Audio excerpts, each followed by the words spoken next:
हालांकि कई साल नहीं हुआ है, बहुत कम दिन ऐसा होता रहा है, लेकिन इस बार तो बहुत ज़्यादा शुरू से हो रहा है। लेकिन अभी तो और ज़्यादा संभावना जो है अगस्त का और सितंबर का, तो इसको ध्यान में रख करके हम लोग को चलना है। इतने ही से तो काम चलेगा नहीं। बिल्कुल सर।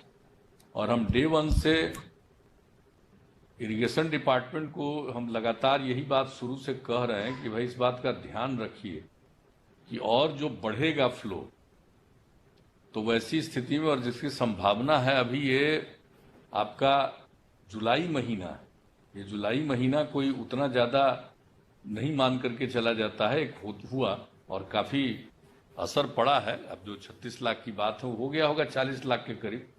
ये आपका जो रिपोर्ट अभी आया है वो बढ़ करके शाम तक, रात तक या सुबह तक आ ही जाएगा। एनीवे, आबादी तो बढ़ती जा रही है, लेकिन ये बढ़ेगा, आपको संभावना होती है बढ़ने की अगस्त महीने में। और अगस्त या सितंबर, इसी 2 महीने में सबसे ज्यादा बाढ़ आई। और एक्सेप्शनली एक बार, 2-3 बार ऐसा हुआ है अपने बिहार में, जो अक्टूबर के भी फर्स्ट वीक में 1-2 बार ऐसा हुआ है जिसको में असर पड़ा है। और वो तो खास करके आप सब जानते ही हैं, गंडक और कोसी दोनों के बारे में जानते हैं कि दोनों जगह असर पड़ा है, कभी एक बार अक्टूबर में भी जाकर के। लेकिन खैर वो तो रेयर है। अभी तो अब ये बीत रहा है, ये महीना 29 तारीख आज हो गया, लेकिन अगस्त के लिए पूरी तैयारी। और जो हम शुरू से कह रहे हैं कि भाई इसका एकदम बिल्कुल आइडिया पहले से लगा करके रखिए और लोगों को सेपरेटली ले जाने का उपाय हम लोगों को करने के लिए बिल्कुल तैयार रहना पड़ेगा। क्योंकि आप समझ लीजिए कि इस महीने में ही, जुलाई महीने में ही ये स्थिति अगर है, तो आप सोच सकते हैं कि अगस्त और सितंबर में क्या होगा। वैसे तो कोई जानता नहीं, ये तो बिल्कुल चीज है, नेचर की चीज है, कब कहाँ कितनी वर्षा होगी।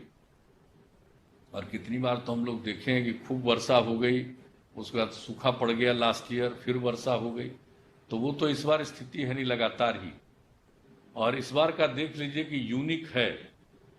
आप देख रहे हैं ना कि ये कौन महीना बीत रहा है, सावन। और घाट का तो पुराना हम पहले भी कह चुके हैं ना, वो कहा कि भाई अगर जेठ में पुरवैया चला तो सावन में तो धूल उड़ेगा। अब वो तो हुआ नहीं। आज देख रहे हैं ना, अब तो बचा कितना दिन है सावन का, अब कितना दिन बचा, मुश्किल से 7 या 8 दिन बचा। तो ऐसी स्थिति में आप समझ सकते हैं कि एकदम बिल्कुल है,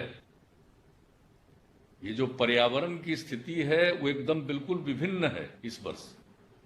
एक तरफ कोरोना झंझट पैदा किया है लोगों के लिए, कब किसको कहां हो जाएगा, और दूसरी तरफ ये फ्लड।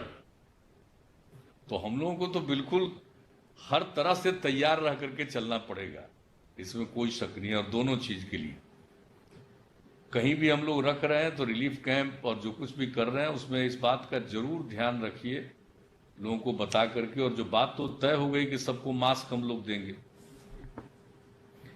जैसे ही कोई रिलीफ कैंप आप चलाते हैं तो वहां पर मास्क देने का तो इंतजाम रखना पड़ेगा,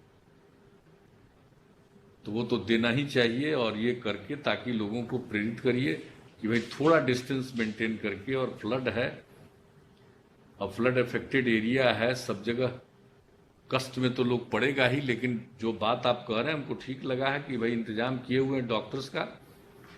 तब तो हम लोग इस मामले में, प्रत्येक जी आपको तो मालूम ही हो गया है कि एंटीजन टेस्ट का भी हो ही गया है हर ब्लॉक में।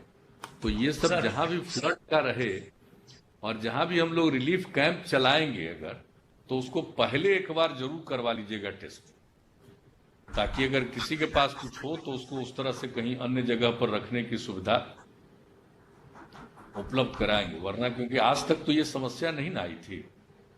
आपको याद है ना 2008 में जो कोसी में ट्रेजेडी हुई, तो उस हिसाब में हम लोगों ने तो ये 10,000 तक सहरसा में कैंप चलाए थे, मेगा कैंप। जी सर,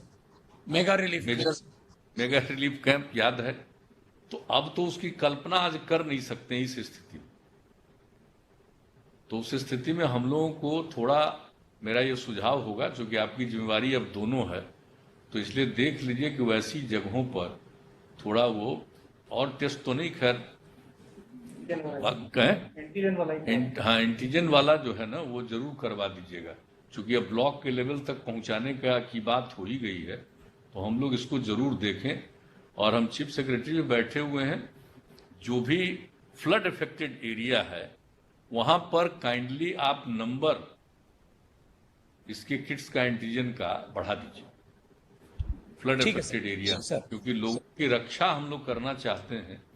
तो एक बार जांच कर लेंगे तो पता चल जाएगा, तुरंत जांच होने का तो वही तरीका है, इसका ध्यान रखिएगा, यही हमारा Right. सुझाव। और